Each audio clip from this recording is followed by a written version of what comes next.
The Tax Collector is a new movie from David Ayer and stars Bobby Soto and Shia LaBeouf, and it has just been released today on VOD. And this film is about two men who work for a gangster and they basically have to go around to other contacts and collect taxes from them, and basically make sure that the system is running as well as it does, and that the boss keeps making money. There's a big plan that's about to go down this particular week while they're collecting their money, and if anything goes wrong, there are going to be problems. Of course, things go wrong, and there's also somebody new on the scene who is trying to take all of the contacts for himself and basically establish his own reign on things. I like David Ayer for the most part. I think he makes some nice stuff every now and then. He writes some really great stuff every now and then. But there are times where he's not done that. And over the last few years, aside from, I would say, Fury, there hasn't been it's not been the best in terms of filmmaking. That being said, I think he's a fine guy, and I'm sure he's a very nice person. But I did not really like this movie. In fact, this might be his weakest film ever. I just didn't find much redeeming about it at all. I tried, believe me, I looked through this film. It's a 95-minute movie, and I kept my eyes on it the whole time, just waiting for something extremely positive to come around. Now, that's not to say I hated everything in this movie or anything, but there are some things which I thought, okay, that's not so bad. Shia LaBeouf, for instance, I think he was fine. He was having fun with the role, it seemed like it at least, although he's really not given much to do.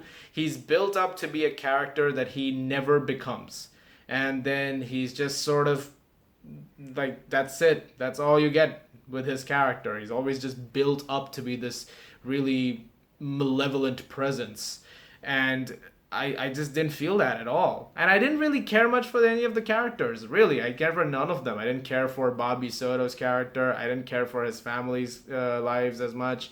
It's very underdeveloped stuff. I wish the film went into that a bit more, because that becomes a major crux of the events that take place in it later on. Unfortunately, we don't get much beyond just the bare bones minimum. And even that which we get is so undercooked. The entire film, in terms of writing and directing, felt like that to me.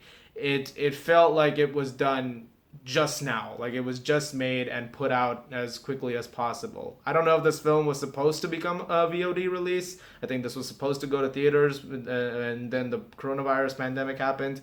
But it feels like a VOD movie. It feels like they made this for a digital release, which is something that I'm not, proud to say was a quality of this film. Another thing about this film that I didn't really love was the pacing of it. The first 50 minutes or so, the first half basically, is incredibly dull.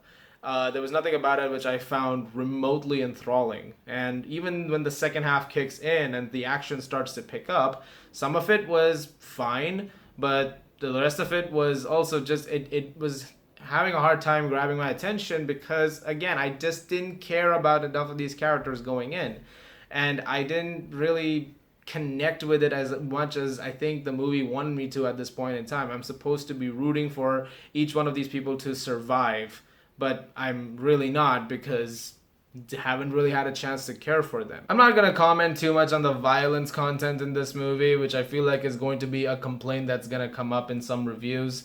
David Ayer's movies do get pretty violent whenever it comes to the R rating, and this one's no different. I think the problem I really had, though, with the action in this one and the violence content is the way it's directed and filmed. It was really poorly done stuff. Very murky cinematography and very badly edited. Very bizarre shot choices. Random drops in frame rate that didn't make much sense that happened from time to time. Those were things that were incredibly jarring to me. And speaking of that editing, this film has some really strange ways of getting around from scene to scene. Sometimes it'll have these monologue moments in the middle of a sequence which is not really there in the movie, and it'll have those dialogues inserted. There are some song choices that the music just randomly starts playing in the middle of scenes where it's not really required. There's a moment in the second half when an action sequence starts off and it's intercut with another scene, which didn't really work for me. It made it very jarring and sort of very convoluted in the way it was shot. I think that could have used a lot of work, if we're being completely honest. Now, I'm not gonna alienate every David Ayer fan on the planet. Obviously, if you are somebody who is a big fan of his work and you are a fan of films like this, then more power to you. Obviously, a review is just an opinion. It's not a fact. It's not, cemented down upon into my viewers by any means. It's just, this is how I felt while watching it.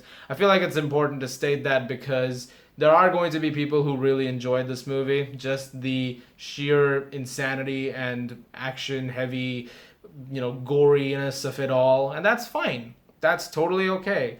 It's just didn't really work for me. And one thing that I also feel like is going to be a comment that comes up is the way it represents the Latino community, particularly the actors. All of them are gangsters.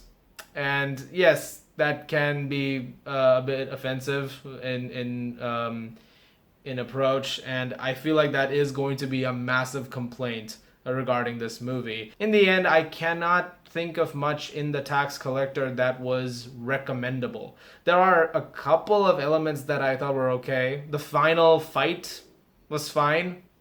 It was okay. Shia LaBeouf was fine. And that's really it.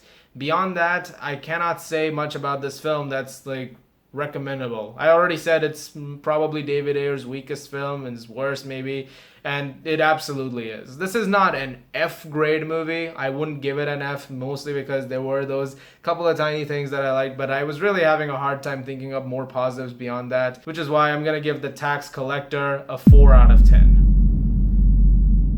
Guys, thank you very much for watching. If you do like this movie and if you do see it, let me know what you guys think about it in the comments below. I'm kind of curious to hear about this one. There have been some interesting comments about it. That's why I'm fascinated to hear what the online conversation regarding this one is going to be. As always, if you like this, guys, please do subscribe. Lots more reviews coming for you right now this weekend. And I'll see you guys at the movies.